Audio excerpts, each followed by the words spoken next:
guys, hi guys, how are you doing? The last few days have been nothing but the best days of my life. Like, yahoo! Like,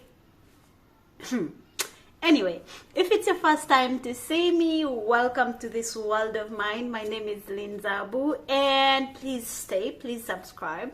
If you're my returning subscriber, thank you so much. I haven't done those vlogs of sending my shout outs, but I'm going to roll it up again. It's coming back, so I am very grateful for you, fam. Thank you so much for being here. Anyway, last Saturday was my birthday, and I'm very, very grateful for all the love you guys lashed out to me. Big up to yourselves. Thank you so much, so much for the love. I am very grateful. Now, this video is not about my birthday. It's not about, but it's about the last two events that I attended. One was the Mpako Yawe Festival, which happened to happen on my birthday, and the other is a funeral. Yes, I know I shouldn't put those two together, but hey, I'm doing it because I'm lean and I do things like that. Anyway, so let's dive right into the video.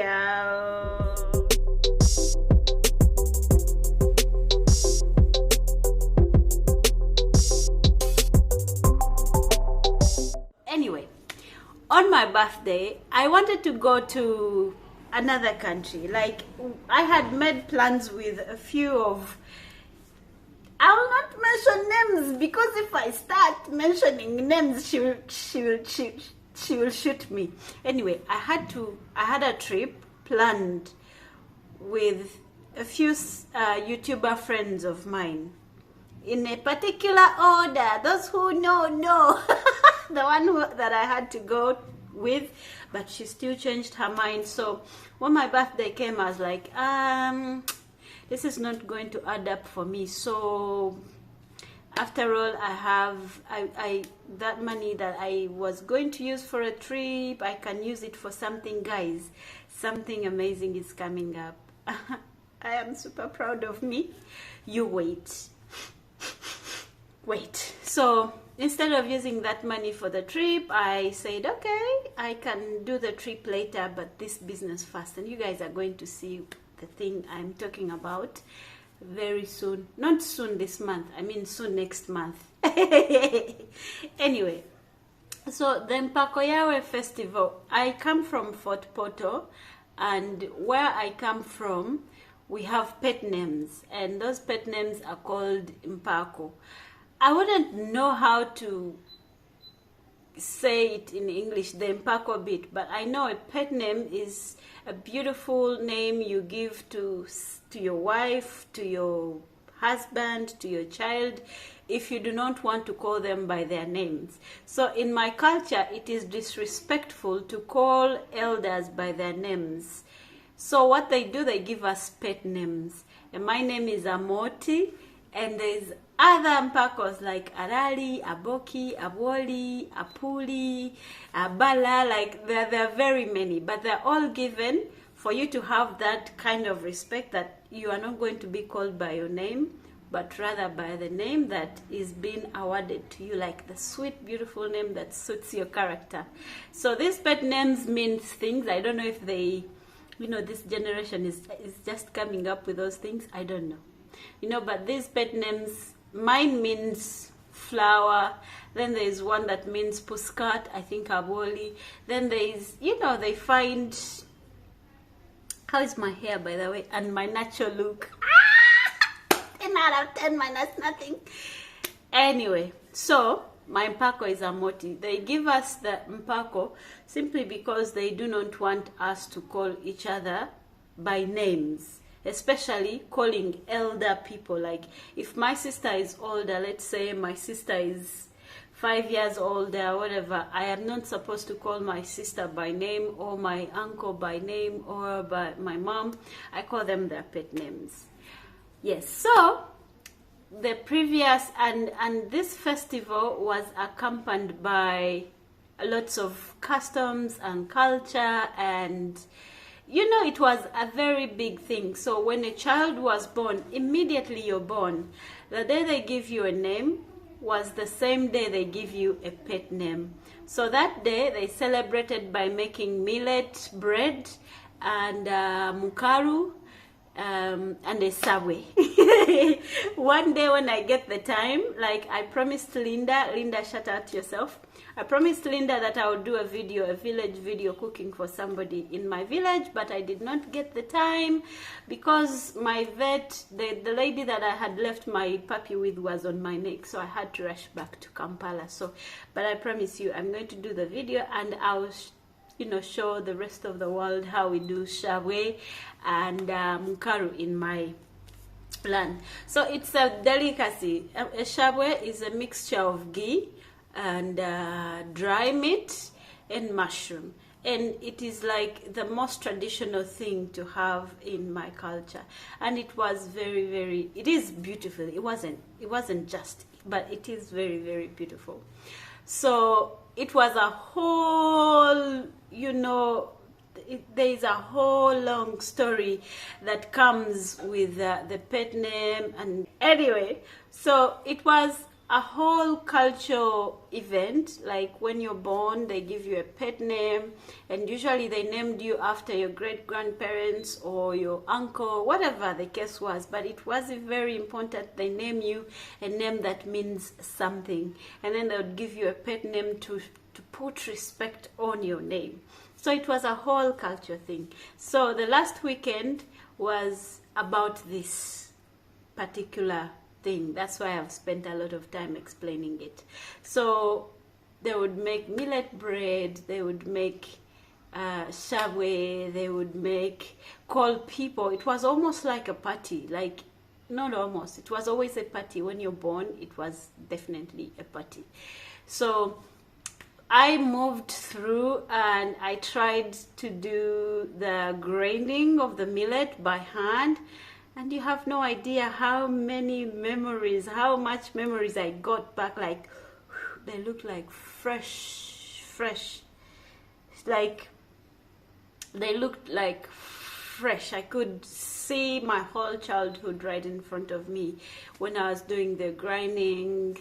Then I tried the pounding of the cassava. So we never used to have machines. We used to pound the cassava and then make powder out of it and then mix with the millet to make millet bread. And then we used to make loco tonto or loco waraji. And we used to use certain kinds of boats, and women were not allowed in it. I don't know, for some reason, women were excluded from everything except from abuse. Isn't that funny? Like, we were excluded from every nice thing, but we were never excluded from hard labor and abuse. But that's a topic for another day. So it was absolutely amazing for me to be part of that. Like, I added another age, thank God. I also performed. Like, I went there and they're like, Colin, we even have this festival. Do you want to be part of this festival? You can perform since you have music in the local language. I was like, it's my birthday, I'm gonna do it. And I did it, guys. And I think they liked it. The people liked it.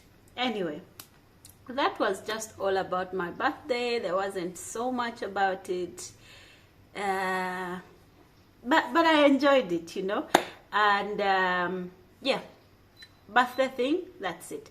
So the other culture I was going to talk to you about, the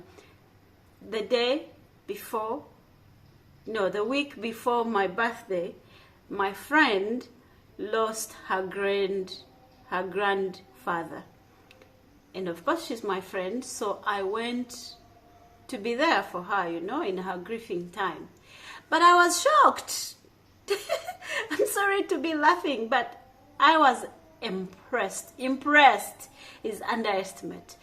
When somebody dies in my land, people will be grieving, crying, mourning, and all that stuff. But in this culture, no. People will come and cry for just a few minutes, and then later they'll start dancing, they'll start drinking, they'll start eating pork, they'll start... It's like another festival. I was like, what? And then, making matters even more interesting, if you are the one who has lost somebody, for example, and you are married already, the ladies, you know, like where you got married, the ladies of the place where you got married will come to give you gifts as in a way of consoling you, to say, oh, you know, we are sorry, but we stand with you. We are here for you. They will bring a lot of gifts in form of money, in form of a wrapper, you know, the African prints. It's amazing. It's beautiful. And I had never seen that. And I'm Ugandan, and it was happening right before my eyes. And so when I was asking my friends, so why are they dancing? And they're like, no, they want the person who has lost their beloved not to feel more sad and sorry, and to know that they're here for them. And then the whole thing was just a show for me. People started dancing, giving each other gifts, giving the ones who have lost gifts. And that was a shocker for me. Like I can tell you, I was shocked. I didn't even know. You can tell the variations of light is getting down and down and down, but bear with me. Watch the video until the very end. Also, let me know how things are done in your culture in the comment section down below. So, that was amazing. So, I sat there and watched people exchange gifts. But the morning, that was a culture shock for me. It was a beautiful culture though. I mean, why we should cry, but it's good to go home with some gifts after. I don't know. Then the other thing that was very, very shocking to me was the food arrangement.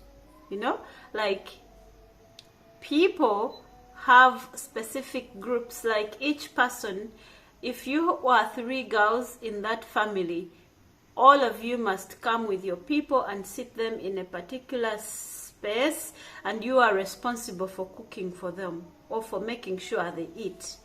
I think they said that this is because in the recent years, people would complain that, oh, I came to your burial, oh, I came to your function and I did not eat food. Like, food in Africa is a big thing.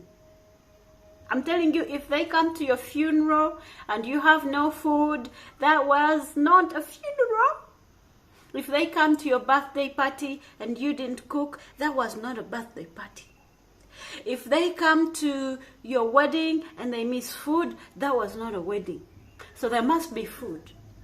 To the extent that even if they came to a funeral to weep for you, if there is no food, it was not funeral. That is how food issues are serious down here in Africa. So anyway, then there was this guy that was very interesting. Like, he was having 2 mingling sticks in one saucepan, and he was doing it all by himself.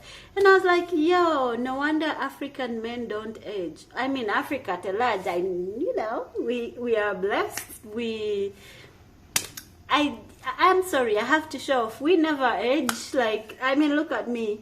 I look 16 and I am I'll not tell you the age.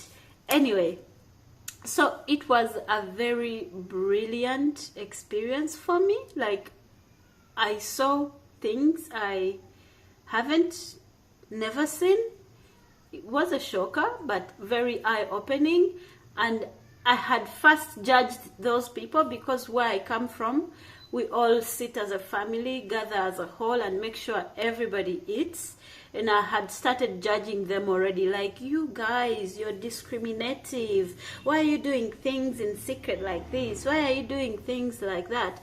But my friend explained to me and told me they do that because they want to make sure every person gets something to eat, and it's only me who can know the people I came with to be sure to serve that person, like, you know. So it made sense, and also taught me not to judge people's culture before I learn about them, and it was a very nice experience. Would I want people dancing at my funeral and giving themselves gifts? I have no idea about that, but if it works for them, I don't know.